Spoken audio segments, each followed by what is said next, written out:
Hello guys అందరు బాగున్నారా? ఈరోజు నేను మెంతి పులావ్ చేయాలని డిసైడ్ అయ్యానండి. అది ప్రిపరేషన్ ఎలా ఉంటుందో చూద్దాం. దీనికి ఒక స్పూన్ నెయ్యి తీసుకుందామండి. అలాగే 2 టీ స్పూన్ల ఆయిల్,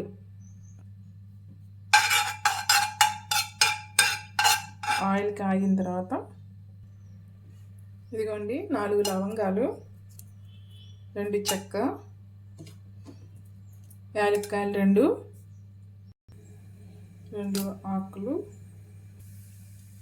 షాజీరా,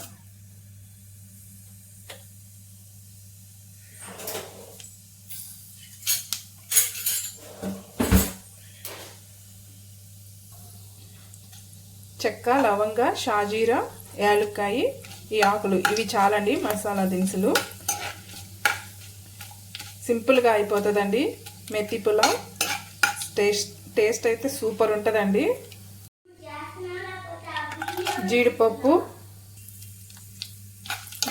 కూడా వేసి వేయించుదామండి.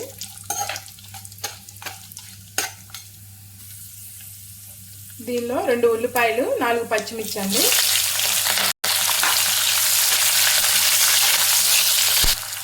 దీనిలోనే మనం నానబెట్టుకున్న బఠానీ కూడా వేస్తున్నామండి.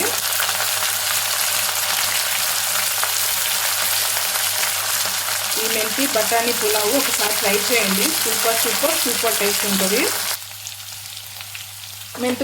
మెంతికూర కూడా వేసుకున్నామండి. 2 కట్టలు తీసుకున్నాను నేను, సరిపోతుంది. నేను 1 గ్లాసు క్వాంటిటీలో చేస్తున్నానండి.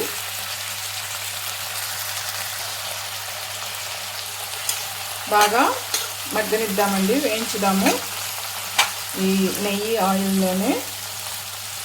ఇది ఎంత బాగా మగ్గితే అంత టేస్ట్ ఉంటుందండి. మెంతి చేదు అనేది ఉండదండి.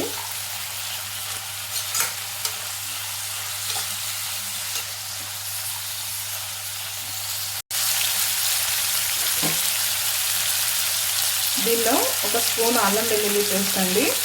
ఈ అల్లం వెల్లుల్లి పేస్ట్ నేను ఎలా చేస్తానో చెప్పాను కదండి, అన్నీ దీనిలోనే వేసేస్తాను. లైట్గా వేస్తాను. ధనియాలు, జీలకర్ర, చెక్క, లవంగ, మసాలా దినుసులు కూడా అన్నీ కలిపి అల్లం వెల్లుల్లి పేస్ట్ మొత్తం కలిపి మిక్సీ పడతానండి. అది 1 స్పూన్ సరిపోతుందండి, ఎక్కువ అవసరం లేదు. ఈ అల్లం వెల్లుల్లి పేస్ట్ కూడా పచ్చివాసన పోయేదాకా బాగా వేయించుదామండి ఈ ఆయిల్లోనే.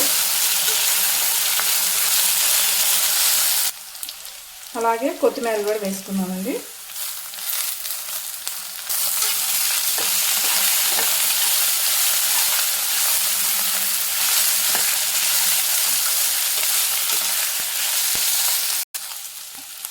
దీనికి కాంబినేషన్ రైతా కానీ గ్రేవీ కర్రీ కానీ సూపర్ ఉంటుందండి. నేనైతే రైతా చేస్తున్నాను. ఇది ఒట్టిదైనా తినొచ్చండి. టేస్ట్ అయితే మాత్రం సూపర్ అంటే సూపర్ ఉంటుందండి. ఒక్కసారి మీరు ఇలా ట్రై చేయండి. మెంతి రైస్, దీనే మెంతి రైస్ అంటారు, మెంతి పులావ్ అంటారు.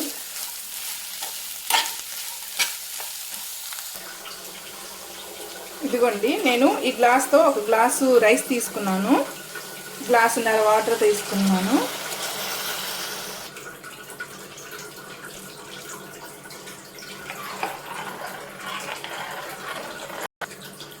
దీనిలోనే మన రుచికి సరిపడా ఉప్పు వేసుకున్నామండి. ఇంక ఇవి మరగనిద్దాము వాటర్. చాలా సింపుల్ అండి, చాలా ఈజీ ప్రాసెస్ అండి. టేస్ట్ అయితే సూపర్ ఉంటుందండి. వాటర్ బాయిల్ అవుతున్నాయండి. ఇప్పుడు మనం 1 గంట పాటు నానబెట్టుకున్నానండి బాస్మతి రైసు. అవి దీనిలో వేసేసుకుందాం.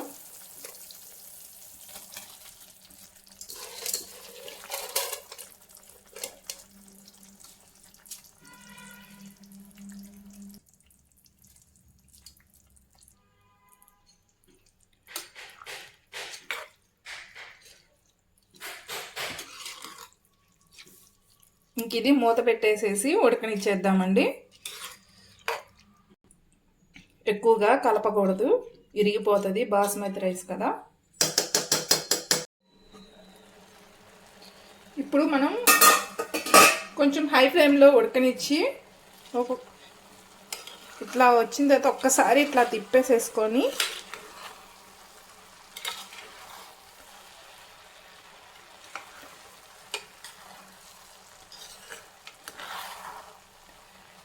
ఇంకా మనము మంట మొత్తం సిమ్లో పెట్టేసేసి మగ్గనిచ్చేద్దామండి. ఇంకా వేడి వేడి మెంతి రైస్, మెంతి పులావ్ రెడీ అయిపోయినట్టేనండి. ఇంక ఇది మనము సిమ్లో పెట్టి నీరు లాగేంత వరకు మగ్గనిచ్చేద్దామండి.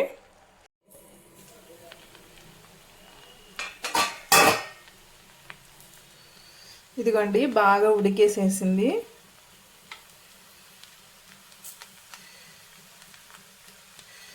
ఇంకా 2 మినిట్స్ ఉంచేసి ఆపేసేద్దామండి.